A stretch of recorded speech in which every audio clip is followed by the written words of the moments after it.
President, Vice-Chancellor, Deputy Vice-Chancellor, eminent people, students, guests, thank you very much. It's a great honor to receive this honorary doctorate from RCSI, particularly following the list of extraordinary people who have received this before me, which you can see in the program.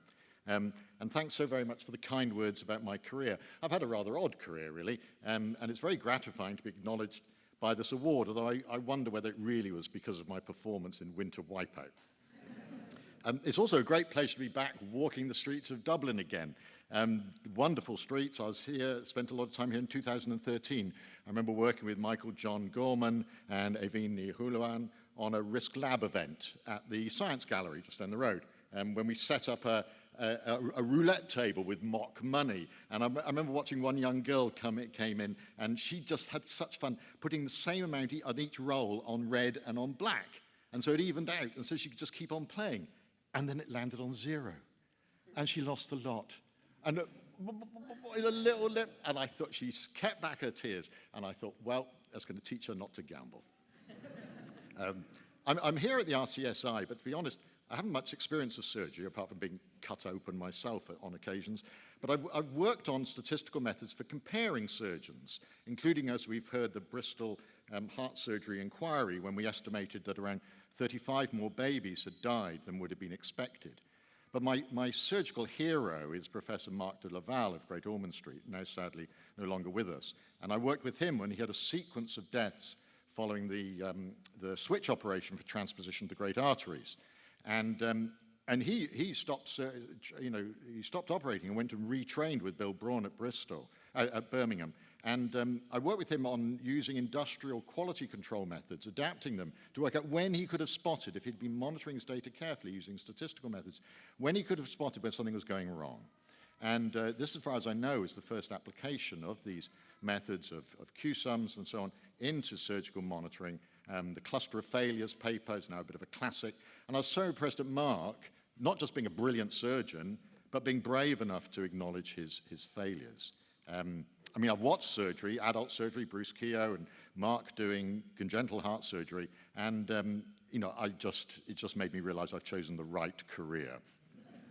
At one time, I was on the editorial board of a very short-lived journal called Theoretical Surgery.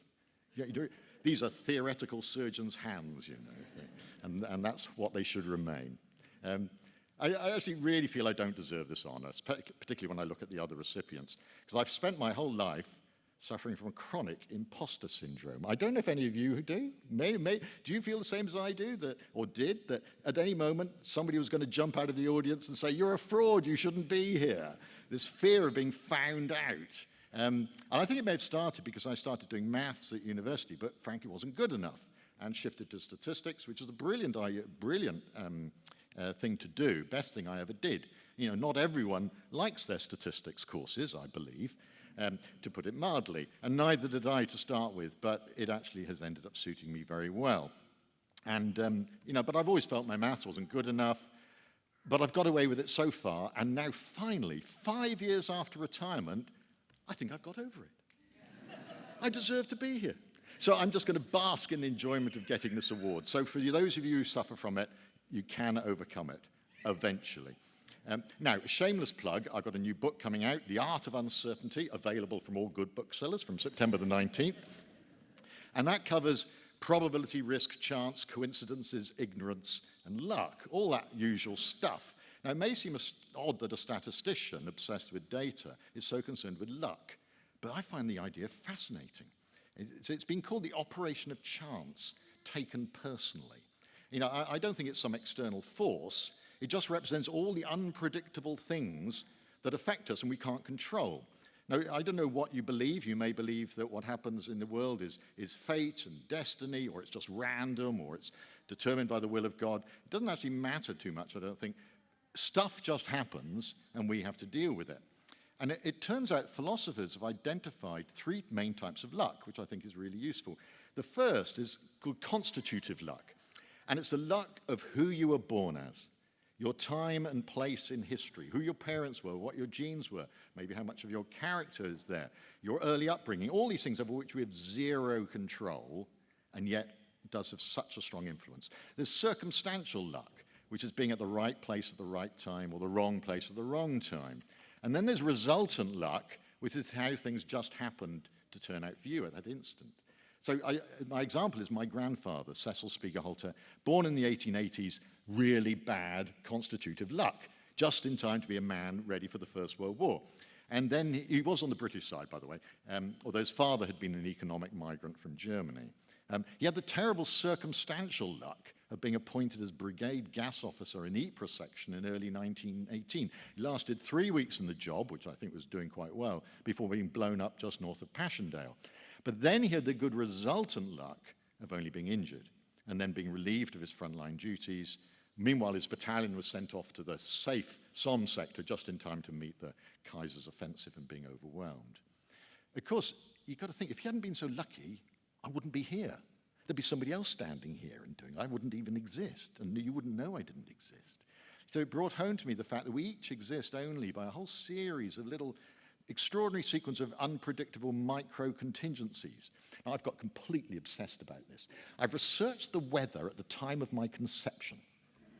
So my parents were living in an unheated stone cottage in Devon in 1952, November 1952. There was a really cold snap. And here I am.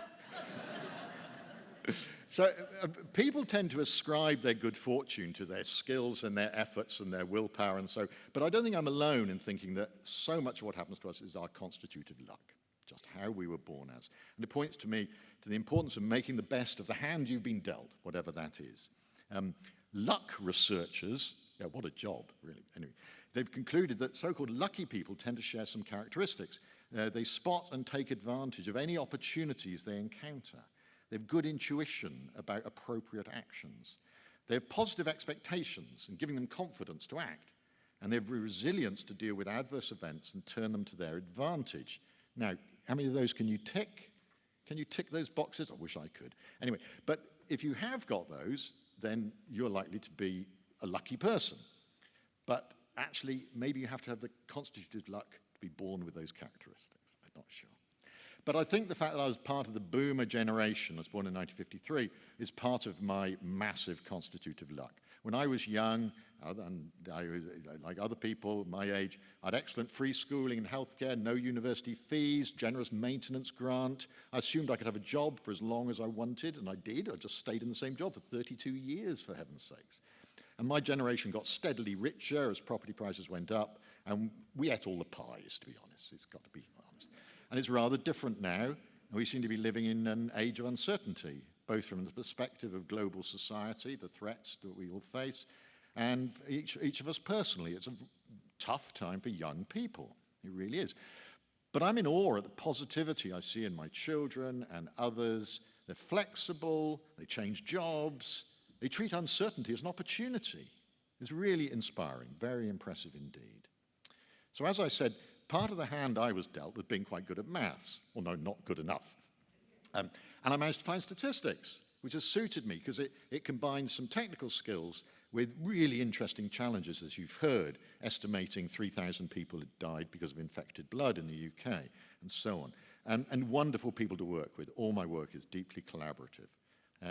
Now, if you go to your life coach, which I'm sure you all do now and then, they will maybe consider 4 questions about what you might want to do with your life. You know, they ask you to say, are you doing something that you love doing, you're passionate about, that's useful, that you're good at, and even better, that you can get paid for? Now, again, can you tick those 4 boxes? I'm amazingly lucky. I have been able to tick those 4 boxes. So I found a niche that provided all of these. And all I can do is say, I wish you all that good fortune too. Thank you very much indeed.